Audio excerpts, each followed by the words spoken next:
이 분야의 최고의 전문가 중에 한 분을 모셨는데요. 양지환 대신증권 부장님께서 오셨습니다. 부장님 안녕하세요. 네, 안녕하십니까? 안녕하세요. 네, 반갑습니다. 반갑습니다. 네. 부장님, 저희 프로는 생긴 지 혹시 들어보셨었나요?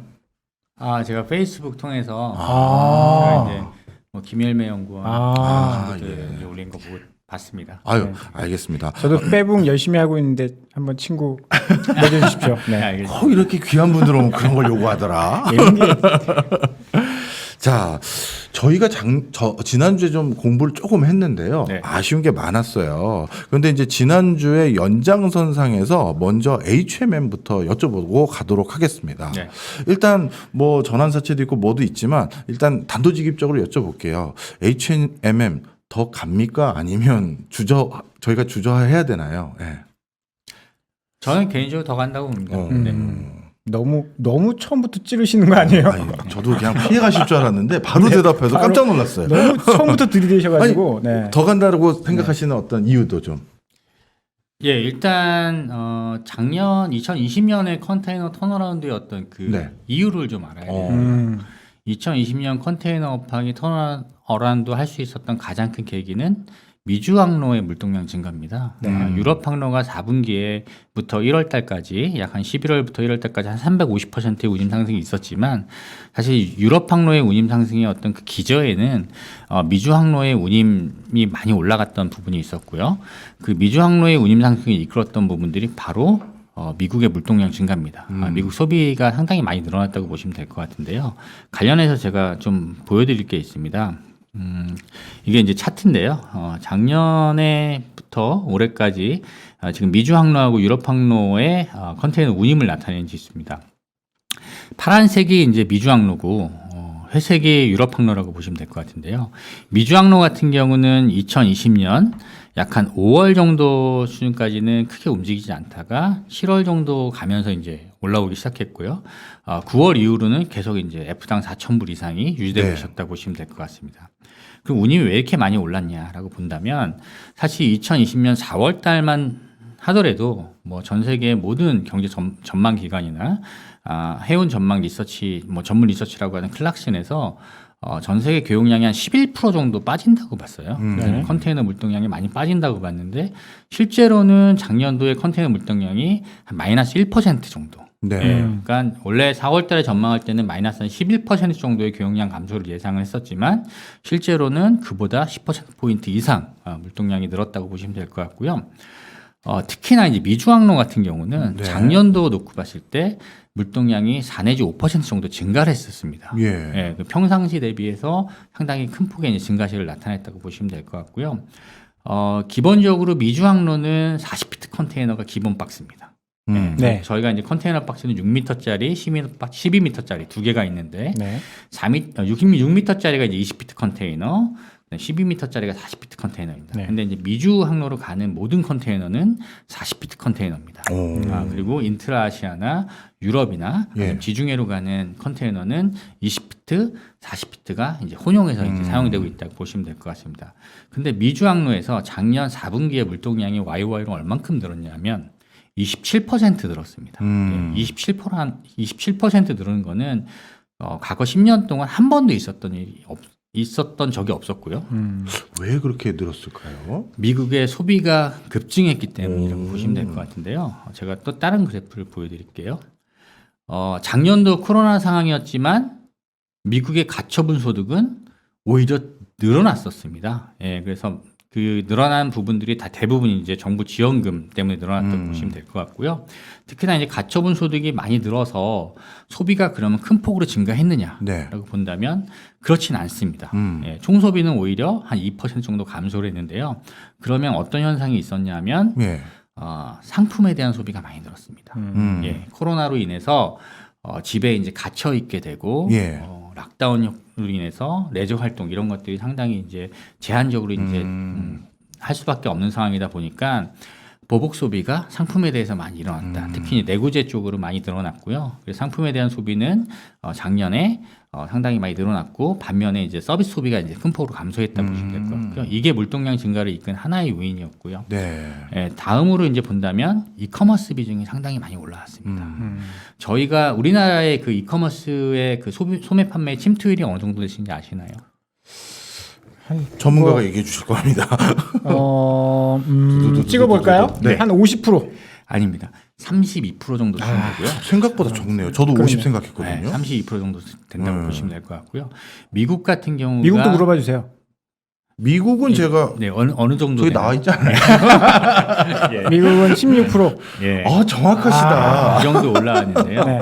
사실 2019년 말까지만 하더라도 미국의 전체 소매 판매 소비자들이 물건을 구매할 때 온라인 비중이 10% 초반이었습니다.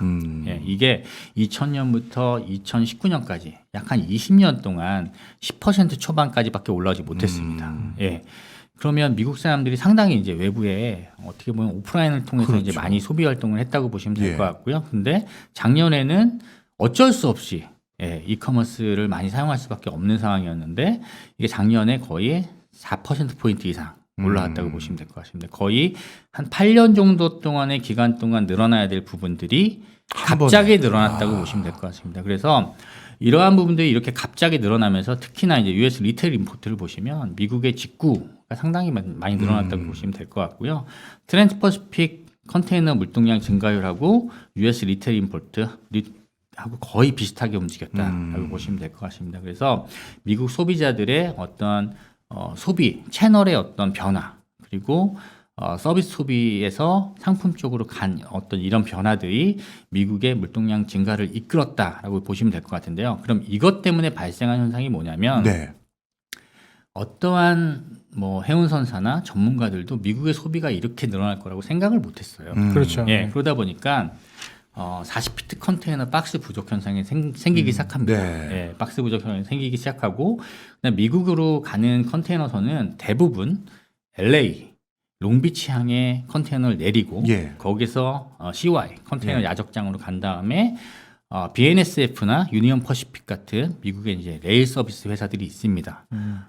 BNSF 같은 경우는 벅서 해서웨이가 이제 인수한 회사죠. 네. 근데 그 회사 철도를 통해서 이제 40피트 컨테이너를 상당히 많이 한꺼번에 이제 운반을 하는데 그런 그 기반 시설이 갑자기 늘어날 수가 없지 않습니까? 그러다 보니까 포트 컨제스천이 상당히 심화가 되기 시작했고 거기다가 이제 철도로 운반하지 못하는 것들은 트레일러를 통해서 운반을 네. 합니다. 저희가 이제 뭐 영화를 통해서 많이 보지만 미국에 이제 상당히 큰 네. 트럭에 네. 이제 컨테이너 싣고 다니는 것도 있지 않습니까? 네네. 근데 코로나로 인해서 어떤 기사분들 이런 분들도 어쨌든 제한들이 일을 좀 못하니까. 있었고 하다 보니까 이런 미국 내 물자 수송이 상당히 원활하지 못했다라고 네. 보시면 될 것 같습니다. 지금의 어떤 캐파로는 상당히 부족한 상태라고 보시면 될 것 같습니다. 그래서 미국으로 들어갔던 컨테이너들이 다시 나오지를 아시아로 못하니까. 돌아와서 네.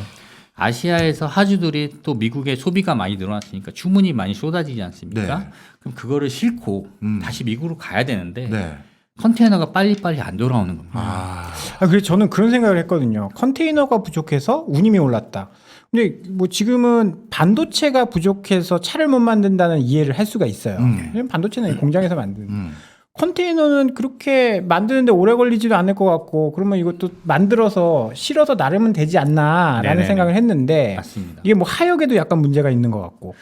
그러니까 포트 컨제스션, 인터모달 서비스, 박스 부족 모든 게 이제 복합적으로 작용했다고 보시면 될 것 같고요. 그다음에 이제 박스 부족에 대해서 말씀을 드리면 사실 2000년대 중반까지만 하더라도 2000년대 그러니까 2005년 정도까지만 네. 해도 국내에도 이제 컨테이너 박스를 제조하는 회사가 있었습니다. 네네. 진도라는 회사가 있었습니다. 진도 모피. 진도는 모피인데. 네, 모피인데 이제 그 박스, 회사예요? 박스도 만들었었거든요. 근데 지금 만들지 않죠. 컨테이너나 이제 벌크나 마찬가지겠지만 2007년도까지 호황을 겪다가 2008년 리만 사태 이후로 전 세계적인 금융위기 이후로 상당히 이제 어려운 구간이 지속됐거든요. 네. 그러다 보니까 박스 제조업체들이 상당히 많이 망했습니다. 그래서 지금의 지금은 이제 전 세계 박스 제조하는 업체들이 대부분 중국에 있다고 네. 보시면 될 것 같고요. 원래 이제 싱가포르의 싱가마스라는 회사가 상당히 이제 넘버원 컨테이너 박스 제조 업체였는데 그 회사를 차이나 코스코의 자회사가 인수를 했습니다. 공장 5개를 인수하면서 코스코의 자회사가 한 3위권으로 뛰어 올랐고요. 그다음에 CIMC라는 회사가 지금 넘버원 컨테이너 박스 제조 업체인데 중국이 전 세계 캐파의 한 85% 이상을 갖고 있다고 보시면 될 것 같고요. 전 세계 캐파가 연간으로 풀 가동했을 때 만들 수 있는 박스가 20피트 기준으로 한 400만 티 정도 됩니다. 400만 개요? 400만 개. 예. 엄청 많은 거 아닌가? 많죠. 예, 많은데 뭐 배가 지금 큰 게 막 2만 TU 하니까. 예, 전 세계 그게 컨테이너 선봉량이 몇 티 얼마나 되는지 아십니까? 야, 오늘 퀴즈 아, 시간인데. 그래? 이거 저번 주에 배웠는데 저번 주에 그렇게 많지 않았었던 것 같은데. 2,360만 티입니다. 아. 2,360만 티고 그래서 이제 한 17% 정도를 박스 충분해. 그러니까 1년 동안 1년 막 동안 만들면 한 할 수 회사에서? 있는 거죠. 음. 예, 근데 이게 이제 20피트 컨테이너 기준이지 네. 않습니까? 근데 미주는 이제 40피트입니다. 예, 아 근데 그것도 호환이 안 되나요?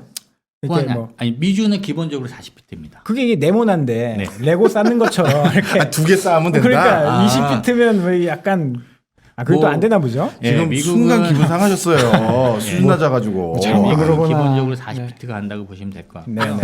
그래서 이제 이런 그 운임의 그래프가 나오기 시작했다라고 보시면 될 것 같은데요. 그러니까 미국에 갔던 컨테이너 박스가 제대로 돌아오지 못하니까 사실 이때 유럽 쪽 운임은 한 오른쪽이거든요. 네, 그러면 네. 한 1000불, 20피트당 1000불이었잖아요. 네. 근데 미주는 40피트당 4000불이니까 어, 그러네. 20피트로 하면 어쨌든 2배 정도 운임이 그렇죠. 높잖아요. 네.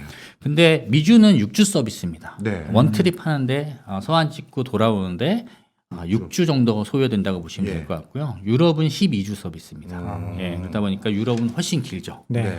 뭐 더 갔다 비싸야 오는데 되는데, 훨씬 네. 더 긴데도 운임이 반값이다 보니까 선사들이 굳이 유럽 유럽에 안 있는 간다. 서비스를 많이 늘릴 필요가 없죠. 그래서 유럽에 있는 박스들 40피트 컨테이너나 선복들을 미주 쪽으로 재배치하고 하면서 유럽에 이제 또 쇼티지가 발생했다 네. 보시면 될 것 같고요. 네. 그래서 저희가 이제 네. 시간도 있고 네. 이렇게 네, 질문. 해야 되니까 그래서 중요한 게 저게 유지가 될 것이냐. 저 지금 뭐 보면 네. 유럽은 약간 꺾이는 모양새도 보이고 그렇죠. 그렇거든요. 예. 뭐 그러니까 주식이라는 유럽이 게 지금 보시면은 피크 때 얼마냐면 4,500 갔거든요. 네네네. 20피트 기준으로. 그럼 근데 40피트 기준으로 9,000불이라는 소리입니다. 네네. 그러면 미주로 갔던 컨테이너가 다시 유럽으로 가죠. 네. 아. 훨씬 더 수익성이 좋으니까. 아. 예, 그래서 사실 유럽도 작년 8월부터 이제 YOY로 물동량이 늘어나기 시작했지만 증가율 자체로 본다면 미주는 4분기 27% 늘었지만 유럽은 한 7% 늘었습니다. 그러니까 펀더멘탈리 봤을 때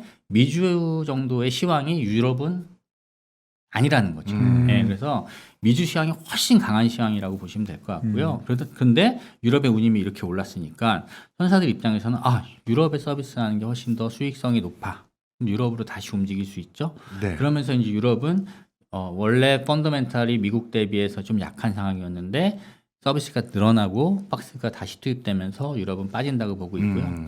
저는 유럽 운임 같은 경우는 추가로 더 빠질 수 있다고 봅니다. 네. 시판 레이트는 한 3,000불 정도 수준까지는 내려올 가능성이 높다고 보고 있고 사실 2월 중순 이후로 고점 대비 한 11% 정도 빠지다가 저희 수에즈 네. 사고로 인해서 다시 한 2주 정도 좀 잠깐 올랐다가 지금 다시 조금 빠진 상황이고 지중해는 지난주에 다시 오른 상황이라고 보시면 될 것 같고요. 유럽은 지금 상황으로 봤을 때는 3,000불 초반까지는 밀릴 수 있다 이렇게 보시면 될 것 같습니다. 이 컨테이너 운임 올라가면서 HMM 이런 쪽 주가가 엄청 올랐거든요. 뭐 그렇죠. 그 뒤에 이제 BDI도 같이 올라가면서 펜오션 이런 쪽도 좀 네. 올랐었고.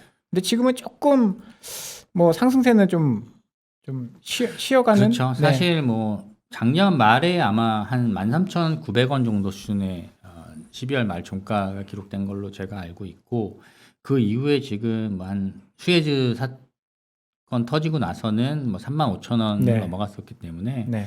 3개월 사이에 뭐 한 2배 가까이 넘게 올랐죠. 비트코인만큼 올랐어요. 네. 네, 2배 넘게 올라 단기간에 이제 많이 급등하다 보니까 지금은 뭐 당연히 뭐 가격 조정이나 기간 조정이 있을 수밖에 없는 상황이고 특히나 또 수에즈 사태 이후에 단기간에 급등한 것도 있었고 작년에 발행했던 전환사채에 네. 대한 그 HMM의 조기상환 청구권을 행사하면서 많은 기관들이 전환권을 행사를 했습니다.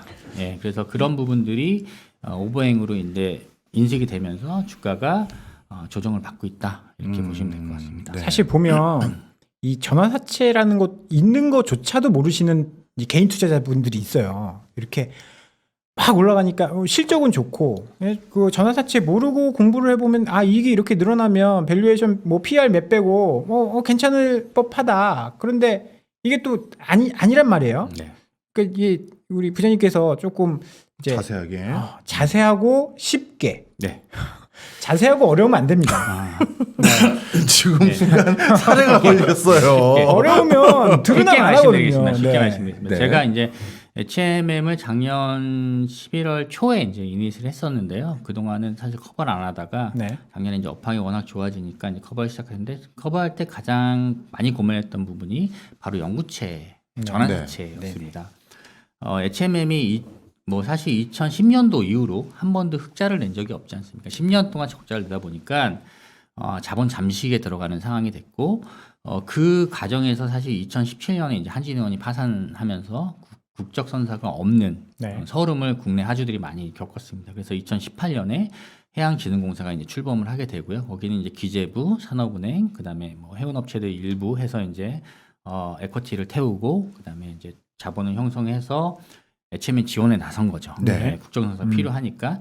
그러면서 이제 2018년에 지원을 시작했지만 사실 2020년 2분기나 돼서 흑자 전환을 했기 때문에 어마어마한 손실이 많이 누적돼 있었습니다. 그래서 자본 잠식 상태로 가면 계속 상폐로 갈 수밖에 없는 상황이니까 KDB 산업은행과 해진공이 연구채라는 것을 발행을 통해서 자본을 확충해주는 이런 작업을 했고요.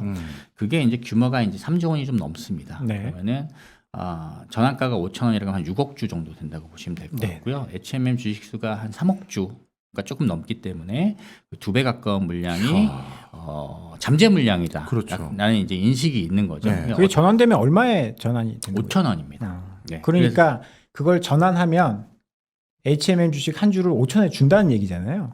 그렇죠. 누구한테 주는 거죠? 산업은행 그 전환사채는 산업은행과 해진공이 또 거의 비슷하게 50%씩 인수를 했습니다. 그래서 해진공이 100% 인수한 부분들이 있긴 한데 그거는 이제 HM이 보유하고 있었던 네. 고가의 이제 사선을 해진공이 인수해 주면서 발행했던 그거는 이제 해진공이 100% 갖고 있고요. 네. 나머지 그 이후에 발행된 것들은 전부 KDB하고 해진공이 반반씩 인수했다 이렇게 보시면 될 것 같습니다. 그래서 이제 이 부분에 대해서 이제 사람들이 갑론을박이 많습니다. 네. 연구채가 전환이 될 거다, 네. 안 될 거다. 근데 저는 뭐 기본적인 생각은 연구채가 지금 당장 시장에 쏟아지는 어렵다. 그게 지금 당장 나올 수도 있는 건가요? 맘만 먹으면? 산업은행이나 전환권을 행사할 수 있는 시기가 있지 않습니까? 네. 그 시기는 지금 속해 있습니다. 그래서 전환권을 행사할 수 있지만 그렇지 않는다고 좀 보고 있고요. 왜냐하면 우리가 이제 많은 회사들이 연구체를 통해서 네.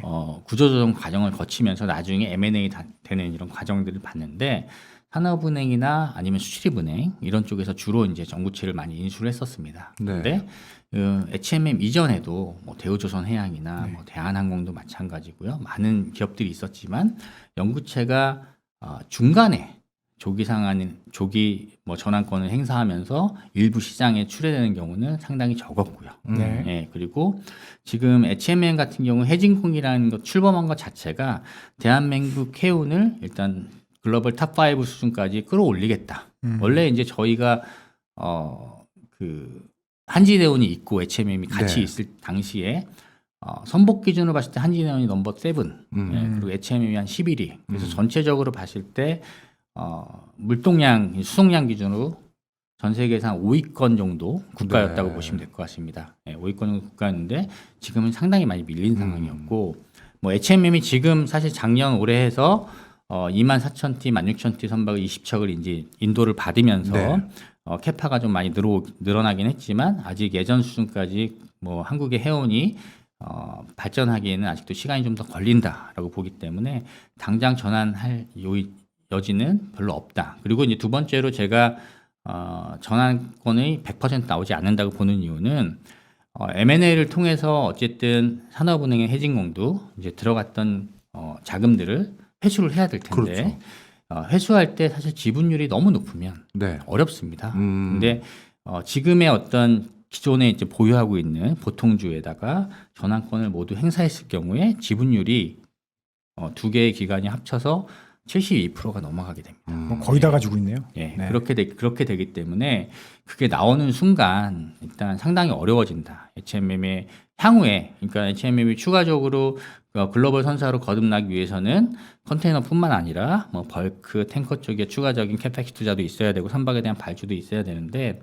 어느 정도 시가총액이 형성하고 있어야 자본시장에서 자금을 네. 조달하기도 편하고 그래야 추가적인 자금이 또 지원이 안 들어갈 수 있습니다. 그렇기 때문에 제가 볼 때는 72%까지 가기는 어렵다라고 일단 보고 있고 일부 전환이 된다면 한 20% 정도가 전환되지 않을까 이렇게 보고 있고요. 그 연구체는 기본적으로 5년이 지나면은 금리가 3%에서 5%로 올라가는 스텝업 조항이 있고요. 대신에 이제 그 HMM이 조기상환 청구권을 행사를 할 수가 있습니다. 그래서 이 첫 번째 도래하는 게 내년 3월이라고 보시면 될 것 같고요. 네. 그 물량이 어떤 식으로 소화되는지가 상당히 중요하다라고 일단 보는데요. 저는 이게 뭐 상환되면 100% 이제 그 저희한테 이제 긍정적이다, 주주들한테 긍정적이라고 그렇죠. 보고 있고 만약에 이제 차환 발행이라는 것도 할 수 있거든요. 그렇게 차환 발행을 하더라도 나쁘지 않다라고 보는 게 전환권이 이제 전환가가 5,000원짜리지만 그 당시 주가 낮았으니까 뭐 그렇게 액면가 수준을 할 수밖에 없었지만 지금 뭐 2만 원 후반 3만 원 정도 수준에서의 주가가 유지된다면 당시에 다시 차환 발행을 하게 되면 한 2만 5천 원 정도 수준으로 이제 전환가가 형성이 될 수 있습니다. 그러면 일단 5분의 1 정도의 주식수가 줄어든다고 그런 효과가 이제 발생할 수 있습니다. 그렇게 보면 결국 또 20%거든요. 네. 그래서 저는 뭐 향후에 저는 HMM 밸류에이션 할 때 연구체의 한 20% 정도만 전환된다라는 것들을 기본으로 깔고 밸류에이션 하고 있다 이렇게 보시면 될 것 네. 같습니다. 관련 질문 하나 있어서 요건 네. 좀 같이 여쭤봐 드리면요. JJ님께서 전환가액이 5,000원인데 전환 안 하면 산업은행 관계자들이 배임이나 이런 걸로 문제가 되지 않겠느냐. 또 감사원이라든가 또는 시민사회단체 고발 같은 것도 받을 수 있을 텐데 조금 더 적극적인 권한 행사를 하지 않겠느냐라는 지적이 있으신데. 형법 356조에 아, 배임에 대한 잠시만요. 맵조요? 형법 356조입니다. 이러면 뭐 할 말이 없네요. 할 말이 없어졌습니다. 배임죄의 정의가 나옵니다. 아, 뭔지 아십니까? 뭡니까? 예. 배임죄의 정의는 제가 그걸로 인해서 이득을 봐야 되는구나. 이득을 봐야 되거나 아니면 3자가 그걸로 인해서 피해를 봐야 되는 겁니다. 그러면 저희가 이제 저라고 하면 KDB 산업은행이나 아니면 해진공이 네. 전환권을 행사 안 함으로 인해서 이득을 보느냐 네. 봤을 때 아니잖아요. 그렇죠. 예. 그렇고 그럼 3자라고 한다면 HMM이 이제 상대방이고 네. 3자라고 하면 다른 주주분들인데 예, 예. 다른 주주분들이 그러면은 전환권을 행사를 안 하면 피해를 보느냐? 예. 그건 아니라는 거죠. 예. 그래서 저는 이런 질문들을 많이 받습니다. 네. 예. 뭐 가장 화두죠. 그냥 네.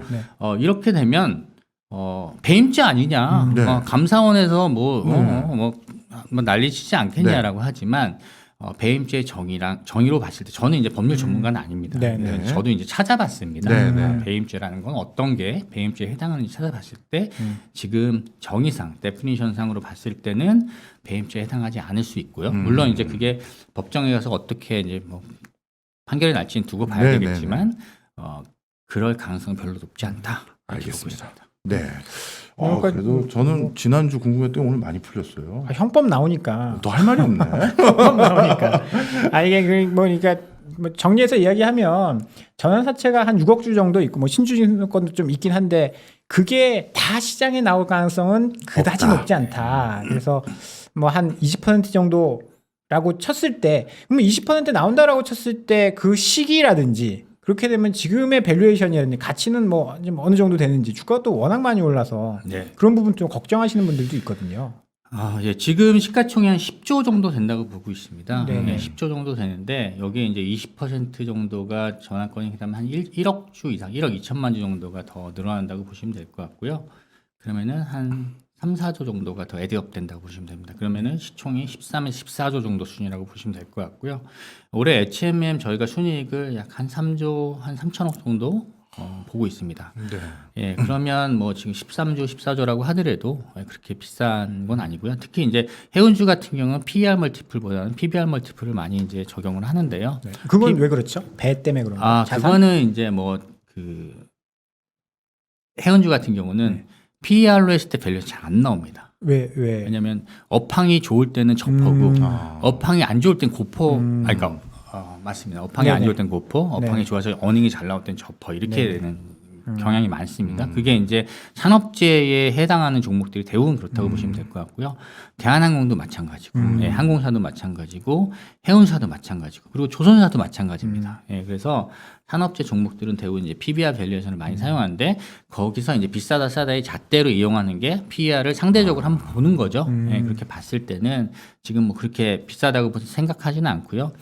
2000년부터 2021년 21년 동안 컨테이너 해운이 업황이 정말 좋았을 때가 한 3번 정도 있었습니다. 네. 네. 그게 2004년도, 그리고 2007년도, 2010년도라고 보시면 될 것 같고요. 당시의 밸류에이션이랑 비교했을 때 지금 그렇게 비싸지 않다라는 게 저의 생각입니다. 네. 그거 여러분 이제 기억하셔야 됩니다.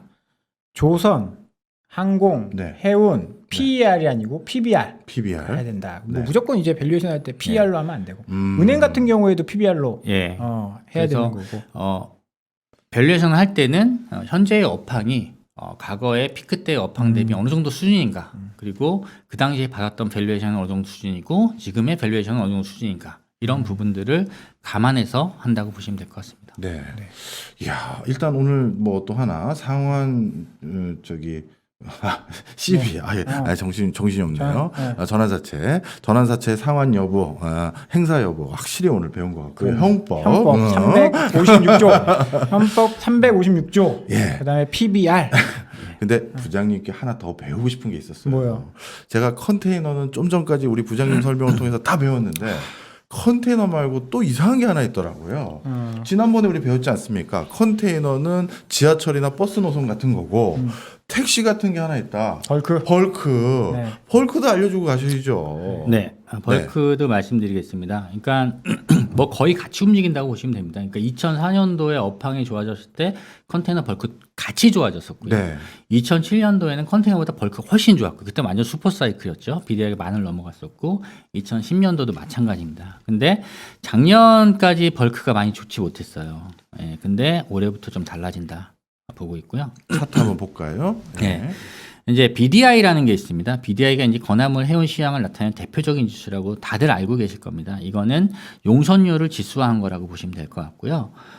지금 2021년 BDI가 지금 검은색 그래프라고 네. 보시면 될 것 같은데 심상치 않습니다. 네. 예, 2019년, 20년 대비해서 상당히 1분기 원래 비수기입니다. 전통적인 비수기고, 특히 이제 중국의 춘절이 꼈기 때문에 상당히 이제 물동량이 움직이지 않는 시기인데도 불구하고 2월 중순 딱 보시면은 검은색 그래프가 확 쓴 모습이 나타나는데요. 머리를 확 들었네요. 예, 여기 보시면 확 들었는데요.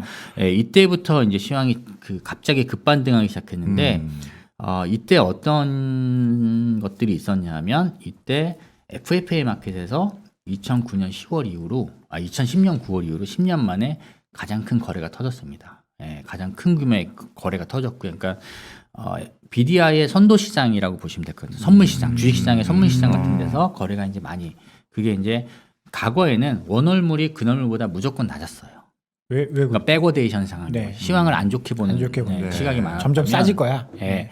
이때부터 갑자기 약간 백오데이션이 다시 컨텐거 시장으로 전환되고 앞으로 시장에 대한 긍정적인 전망이 나오기 시작하는데요. 이때 많은 일들이 있었습니다. 이때 미국의 USDA, US Department of Agriculture, 네. 한국의 농림수산부, 뭐 이 농림식품부 같은 데죠. 네. 예, 거기서 이제 매월 미국의 이제 곡물, 상당히 많은 그 곡물의 종류가 있지 않습니까? 네. 근데 곡물의 어떤 수출량, 수입량, 피드, 그다음에 뭐 경작지 이런 것들에 대한 데이터를 다 내는데, 이때 2월달에 갑자기 올해 미국의 곡물 수출이 많이 늘어날 것이다. 라는 발표를 했습니다. 왜 그렇죠? 경작이 잘 됐나요? 그것보다는 제가 볼 때는 중국이 미국산 곡물 수입하기 시작했다라고 보시면 될 것 같습니다. 일단 바이든 행정부 이전에 이제 트럼프 약속을 시절에 했죠. 보면 사실 중국하고 미국하고 사이가 너무 안 좋습니다. 네. 지금도 뭐 사실 뭐 좋아졌다라고 보기는 좀 어렵지만 네. 당시보다는 조금 약간 나아졌어요? 분위기가 좀 나아진 게 아닌가라는 네. 생각을 하고요. 그러면서 중국이 작년 12월부터 미국산 곡물 수입이 늘어나기 시작했습니다. 뭐 돼지열병 때문에 돼지도 많이 키운다고 그렇죠. 하니까. AFC 때문에 네. 많이 죽었었죠. 네. 많이 죽었다가 지금 이제 다시 네, 이제 키우려고. 예, 네. 개체 수가 이제 늘어나고 늘어나고 있는 있는. 상황이고 미국에서 약간 이런 움직임이 있었고 그 다음에 특히나 작년에 건화물 쪽에서는 대표적인 그 화물이 철강석. 네. 지난주에 들으셨죠? 아니요, 못 들었어요. 아, 들어도 저희가 금방 까먹어요. 네. 아. 저희 건화물의 이제 대표적인 게 이제 5대 메이저 카고라고 하는 게 1, 2, 3가 뭐냐면 네. 철광석, 석탄. 석탄, 곡물입니다. 아. 네, 그런데 작년에 철광석은 2019년에 워낙 안 좋았었기 때문에 네네. 2019 왜 안 좋았냐? 브라질의 댐 붕괴 사고가 있었습니다. 아. 네, 그래서 워낙 안 좋았기 때문에 소폭 늘었어요. 음. 소폭 늘었지만 톤마일로 보면은 상당히 손해를 많이 봤습니다. 브라질에서 수출 못하고 호주선을 많이 이제 수입하다 보니까. 근데 작년에 많이 줄였던 게 뭐냐면 석탄입니다. 예, 경기가 안 좋으니까 전력 소모량도 많이 줄게 되고 중국이나 이제 이런 쪽에서는 석탄 화력 발전을 통해서 전력을 많이 생산하다 보니까 그게 줄어드니까 당연히 석탄 수입량도 많이 줄어들었고 한데 작년에 9% 정도 줄었다고 보시면 될 것 같습니다. 근데 올해는 한 거의 5% 정도 늘어난다고 보시면 될 것 같습니다. 그래서 1, 2월 달에 석탄 물동량이 터지기 시작했고 곡물이 일단 움직이기 시작했습니다. 그래서 제가 그래프를 여기다 넣어놓지는 않았는데 이번 시황의 움직임에서 가장 중요한 건 뭐냐면 네.